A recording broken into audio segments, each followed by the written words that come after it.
السلام علیکم ناظرین، میں ہوں پرویز احمد، آپ دیکھ رہے ہیں چینل حی علی الفلاح۔ آج کا یہ جو پروگرام ہے ہم خاص کر اپنے نوجوان دوستوں کے لیے، اپنے ان بچوں کے لیے لے کے آئے ہیں جو نئی پیڑھی ہماری جو کہ بہت اچھی طریقے سے جانتی ہے کہ اے بی ڈی ویلیئرز کون ہے اور وہ اب تک کتنے اپنے کنٹری کے لیے، ساؤتھ افریقہ کے لیے کتنے نیشنل اور انٹرنیشنل گیمز کھیل چکے ہیں۔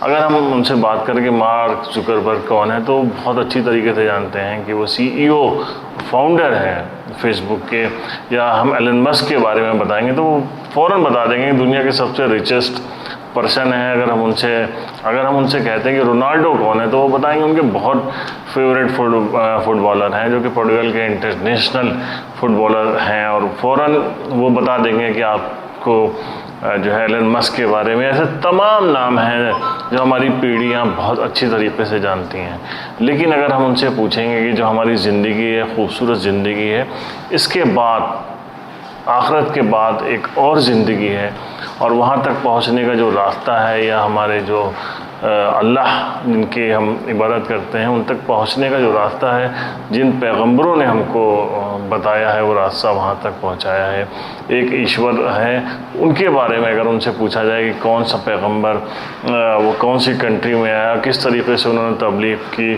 اور کہاں ہجرت کر کے وہ گئے، تو بہت ایک بلائنڈ طریقے کا وہ جواب آتا ہے۔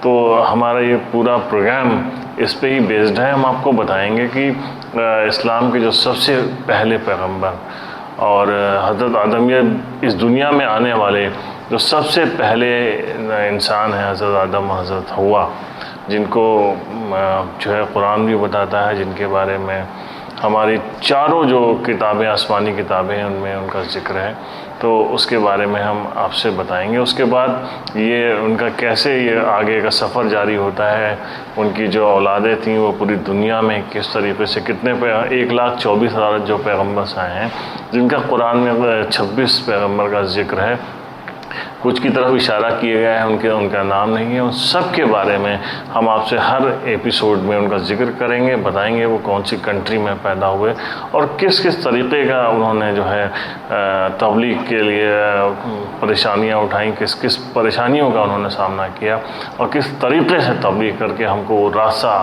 بتایا انہوں نے، جس کے اوپر ہم چل کے اور دین دنیا دونوں حاصل کر رہے ہیں۔ تو سامعین، سب سے پہلے جو شروعات ہوتی ہے اس دنیا کی، ہم بتائیں گے دنیاوی زندگی کے بارے میں، لیکن کیونکہ حضرت آدم علیہ السلام اور حضرت حوا علیہ السلام کے جو ہے وہ ان کی شروعات کیونکہ وہاں سے ہوتی ہے، آسمان سے ہوتی ہے، اللہ تعالیٰ نے سب سے پہلے ان کو بنایا۔ قرآن کی سورہ بقرہ جو سورت ہے اس میں اس کا ذکر بھی ہے۔ اس کے علاوہ ہم آپ کو بتائیں گے سب سے پہلے کہ تورات جو حضرت موسیٰ علیہ السلام کے اوپر جو ہے نازل ہوئی تھی جو کتاب، اور بنی اسرائیل میں اسے یہودی بھی اس کتاب کو مانتے ہیں، اپنا پوتر گرنتھ مانتے ہیں۔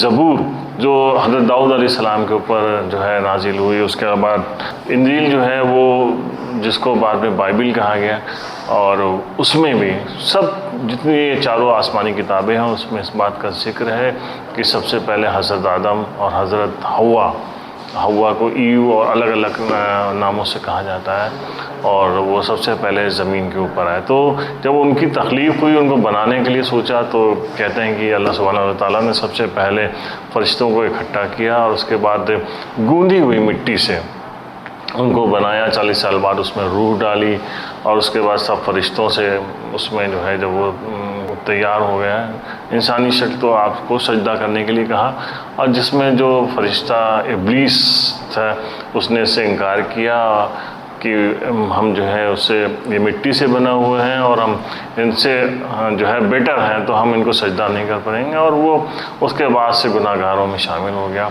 تو پھر اس کے بعد جو واقعہ ہے، اب سبھی ہم پڑھتے لکھتے ہیں، ہم کو تمام عالم دین بتاتے رہتے ہیں کہ ایک پیڑ تھا، اللہ تعالیٰ نے حضرت آدم اور ان کی حضرت آدم کی جو بائیں پسلی سے حضرت حوا کو جو کہ ان کو ایک کمپینین کی ضرورت تھی تو حضرت حوا کو بنایا. اس کے بعد دونوں سے کہا کہ آپ جنت میں گھومو پھرو، جہاں دل چاہے کھاؤ پیو. لیکن ایک خاص طریقے کا ایک پیڑ تھا، اس کے قریب جانے کے لیے بالکل منع کیا گیا تھا. لیکن شیطان جو تھا اس نے ان کو بہکایا اور کہا کہ جو ہے اس پھل کو، اس میں خاص چیز ہے، اس کو بہکایا. اس کے بعد جب انہوں نے اس پھل کو کھایا تو برہنہ ہو گئے، ان کے جو انگ تھے وہ کھل گئے، جس کے بعد دونوں نے بہت معافی طلب کی اللہ تعالیٰ سے. اور اللہ تعالیٰ نے سب سے پہلے کہا کہ آدم کے بیٹے بیٹیوں، تمہارے لیے ایک لباس نازل کیا گیا ہے اور جو تمہارے ان حصوں کو ڈھکے گا جن کا کھلنا صحیح نہیں ہے. تو اس کے بعد پھر جو ہے اس سے ایک اور اشارہ ملتا ہے کہ سب سے پہلا جو لباس ملا تھا وہ اللہ تعالیٰ کی طرف سے ہوا تھا. خیر انہوں نے اپنے پتوں سے اس کو ڈھکا تھا، اور اس کے بعد پھر اللہ سے بہت زیادہ معافی مانگی تھی. اللہ تعالیٰ نے ان کو معاف بھی کیا تھا. اس کے بعد شیطان جو تھا اس نے بھی مہلت مانگی، جیسا کہ ہے کہ اس نے کہا کہ ہم جو ہے بہکائیں گے. تو اللہ تعالیٰ نے ان دونوں کو ساتھ میں دنیا میں بھیجا اور یہ بات کہی تھی کہ تم دونوں ایک دوسرے کے کھلے دشمن ہوگے اور ایک وقت تک اس زمین کے اوپر رہو گے، اور تمہیں پھر اس کے بعد ایک جو ہے مقرر وقت کے بعد پھر واپس بلایا جائے گا. تو ناظرین، ہم ذکر کر رہے تھے دنیاوی زندگی کا.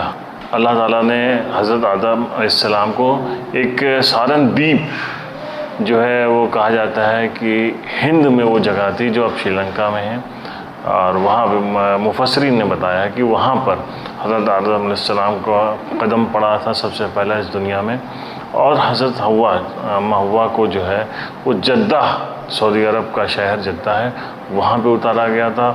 بہت لمبے وقفے کے بعد دونوں کی ملاقات جو ہے وہ سعودی عرب کا مکہ شہر کا عرفات کا جو میدان ہے وہاں پر ایک جگہ ہے جبل رحمت، وہاں پہ آپ دونوں ملے تھے. اور وہاں پہ وہ دعا جو اللہ تعالیٰ نے سکھائی تھی، دونوں نے بہت وہ دعا پڑھی تھی.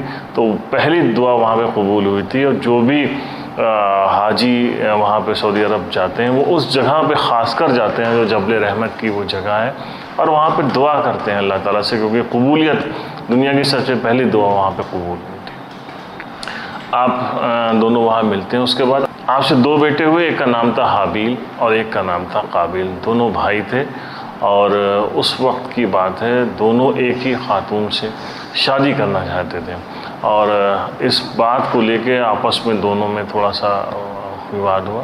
اس کے بعد جو قابیل تھا اور حابیل، ان دونوں کو حضرت آدم علیہ السلام نے کہا کہ تم دونوں اللہ کی راہ میں قربانی دو، جس کی قربانی قبول ہوگی وہ اس خاتون سے شادی کرے گا. اور وہ حابیل نے اس وقت ایک لیمب، ایک دمبا جو ہے وہ ذبح کر کے رکھا تھا. قابیل نے کچھ پھل رکھے تھے. کہا جاتا ہے ایک نور، ایک روشنی آئی تھی اور حابیل کی جو ہے وہ قربانی قبول ہو گئی تھی. اور اس کے بعد سے یہ اس بات کو لے کے قابیل کے دل میں تھوڑا وہ چل رہا تھا اور بہت غصہ اس کو تھا. غصے میں وہ انہوں نے اپنے بھائی کا قتل کر دیا. دنیا کا پہلا قتل جو ہے وہ سب سے حابیل کا قتل ہوا ہے اس دنیا پہ، وہ قابیل نے کیا. اس کے بعد جب یہ قتل ہو گیا تو قابیل بھی بہت زیادہ غمزدہ ہو گیا اپنے بھائی کو مارنے کے بعد. اور اس کے بعد حضرت آدم علیہ السلام بھی بہت غمزدہ چل رہے تھے کہ کس طریقے سے اللہ تعالیٰ کی تبلیغ جو ہے اس کو آگے بڑھایا جائے گا. تو جو قابیل تھا وہ دیکھ رہا تھا کہ کیسے مطلب جو ہے اپنے بھائی کی جو لاش ہے اس کو کیا کیا جائے. اسی بیچ میں جو ہے ان کو دکھائی دیا کہ ایک کوا تھا. اس نے ایک کوا ایک مر گیا تھا، اس کے لیے اس نے ایک مٹی کھودی اور اس کے بعد اس کو اس میں ڈال کے اس کے اوپر سے مٹی سے ڈھک دیا. تو اس طریقے سے دفنانے کا جو سلسلہ تھا وہ یہاں سے شروع ہوتا ہے. سب سے پہلے انہوں نے اپنے بھائی کو دفنایا تھا. اس کے بعد وہ بھی بہت اللہ تعالیٰ سے دعا کرتے رہے کہ ہم سے بہت بڑی غلطی ہوئی ہے. حضرت آدم علیہ السلام کے بارے میں کہا جاتا ہے جب ان کی عمر 128 سال تھی تب انہوں نے بہت دعا کی تھی. تو اللہ تعالیٰ نے ان کو تیسری اولاد دی، حضرت شیش علیہ السلام، جو کہ نبی ہوئے اور جن کی جو ہے وہ قبر مبارک ہندوستان کے ایودھیا شہر میں بتائی جاتی ہے. ادھر قابیل جو ہے انہوں نے بھی بہت اللہ تعالیٰ سے معافی کی اور اس کے بعد اللہ نے ان کی بھی دعا قبول کی، ان کو بھی ایک اولاد سے اللہ تعالیٰ نے نوازا، جو بھی نبی آئے حضرت ادریس علیہ السلام جو ہے ان کی اولادوں میں تھے۔ تو اس طریقے سے جو حضرت آدم علیہ السلام سب سے پہلے دنیا میں آئے اور ان کے بعد ان کی اولادوں سے جو ہے وہ نبوت کا سلسلہ آگے بڑھا۔ ہم اگلے ایپیسوڈ میں بتائیں گے حضرت شیش علیہ السلام اور حضرت ادریس علیہ السلام کے بارے میں۔ تو میں ایک معمولی طالب علم ہوں، میرے ساتھ جو ہے خورشید رضوی صاحب ہیں جنہوں نے پورا قرآن پہ وہ ریسرچ کر رہے ہیں، انہوں نے تمام قرآن کی آیتوں کو کلیکٹ کیا ہے، اور ہماری یہ کوشش ہے کہ ہم جو ہے انبیاء اسلام کے بارے میں، ہم نبیوں کے بارے میں آپ تک بات پہنچائیں، ہم آپ کو بتائیں کہ نبی کون تھے، رسول کون تھے۔ ہمارا اگلا ایپیسوڈ آپ دیکھیے گا۔ اگر آپ کو یہ ہماری بات، ہمارا یہ ایپیسوڈ پسند آ رہا ہے تو پلیز اس کو لائک کریے، سبسکرائب کریے اور ہمارے حوصلے کو بڑھائیے گا۔ بہت شکریہ آپ کا۔ خدا حافظ۔